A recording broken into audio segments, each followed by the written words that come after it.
Vous avez peut-être fêté hier soir l'arrivée du Beaujolais nouveau, avec modération naturellement. On s'intéresse ce matin au marché du vin en France. Est-ce que le profil des amateurs, est-ce que les habitudes de consommation ont évolué? Votre invité Alexandre Alain Marty, fondateur du Wine and Business Club et président du Mondial de l'Œnotourisme. Bonjour Alain Marty.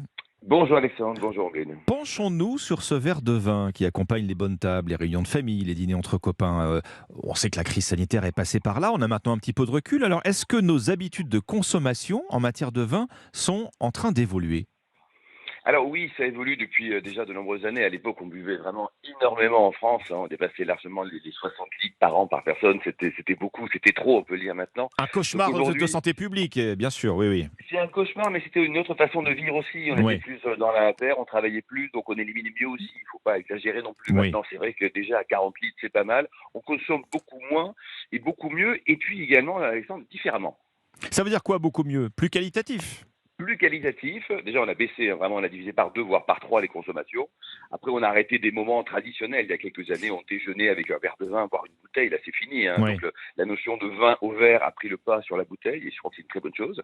Et après, on s'intéresse également à des crus parce que qualitativement, le vignoble français a fait des progrès merveilleux. Et aujourd'hui, c'est très dur de trouver des mauvais vins en France. Vraiment. Quelle que soit la région. C'est plutôt une bonne nouvelle. Je vois ce chiffre tout juste publié, Alain Marty. Lorsqu'on parle de vin, la moitié des consommateurs réguliers a plus de 55 ans. Elle se Ouais. ringardise, la consommation de vin? Oui, oui, oui, oui, oui. Bah, écoutez, moi, en tant que 56 ans, je suis un dinosaure de consommation. Non, mais c'est vrai que ça a toujours été un souci. Les jeunes boivent moins de vin. Voilà, donc faut qu'on prépare les nouvelles générations.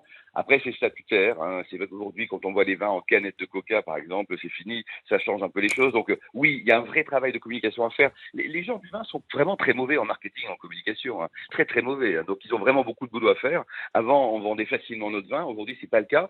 Et le problème, c'est qu'il faut préparer les jeunes générations pour que demain, quand ils seront à 40 ans, 50 ans, ils continuent à apprécier le vin différemment en associant notamment le vin et un bon plat. Parce que franchement, Oui. un super plat avec un verre d'eau, c'est impossible, Alexandre. Eh ben, effectivement, je vois cette enquête sur le profil des amateurs de vin. C'est qu'après 40 ans, en réalité, Oui. qu'on estime, en majorité, hein, que le vin met les plats en valeur. C'est-à-dire que les plus jeunes ne sont pas convaincus hein, par cette dimension gastronomique.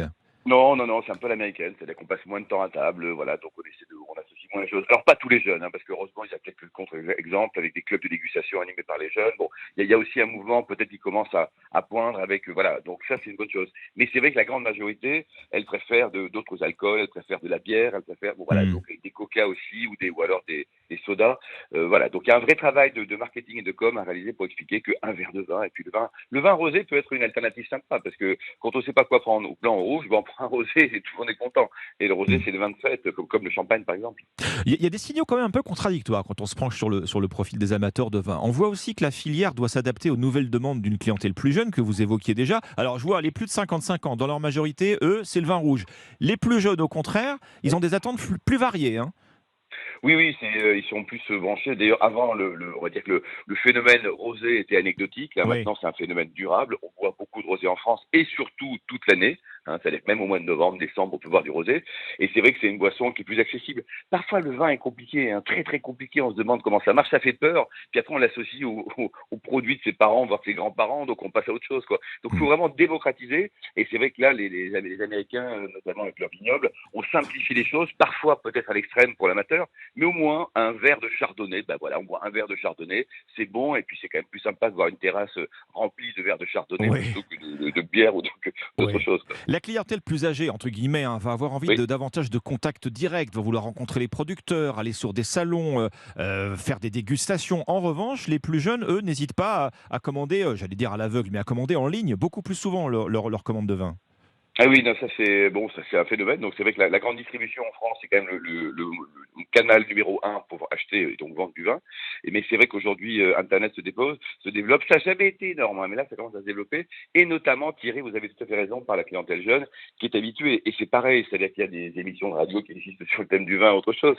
Mais c'est vrai que les influenceurs sur les réseaux sociaux, voilà, donc c'est une autre façon de recueillir de l'information et de l'influence. Donc les réseaux sociaux concernent vraiment les jeunes, beaucoup moins les personnes de plus de 40 ans.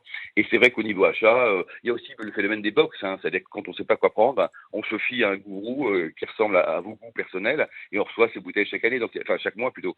Donc là, il y a un côté sympa. Ça, les box, il y a 20 ans, ça n'existait pas. Donc il y a une vraie révolution aussi sur les modes de consommation, notamment par les jeunes, hein, et puis ils sont décomplexés, c'est-à-dire que c'est pas Hmm. parce qu'un vin n'a pas une grande appellation ou coûte cher qu'ils vont Ouais, pas le goûter. Et ça, c'est ouais, génial pour tous ouais. les gens qui font des bons vins pas connus. Ouais. En quelques mots, Alain Marty, je vois cette tendance en plein boom, hein. Ça fait bondir les Ouais. puristes. Le vin en canette, c'est quoi l'idée?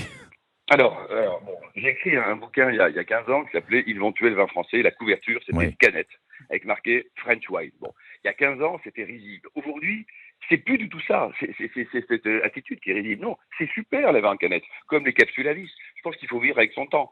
Ce qui était choquant ne l'est plus aujourd'hui. Quand on a un mauvais vin, si on le met en bouteille ou en canette, il sera toujours mauvais. Hmm. Et quand on a un bon vin, il sera bon dans les deux cas de figure. Donc non, moi je suis très favorable à la canette. Hein.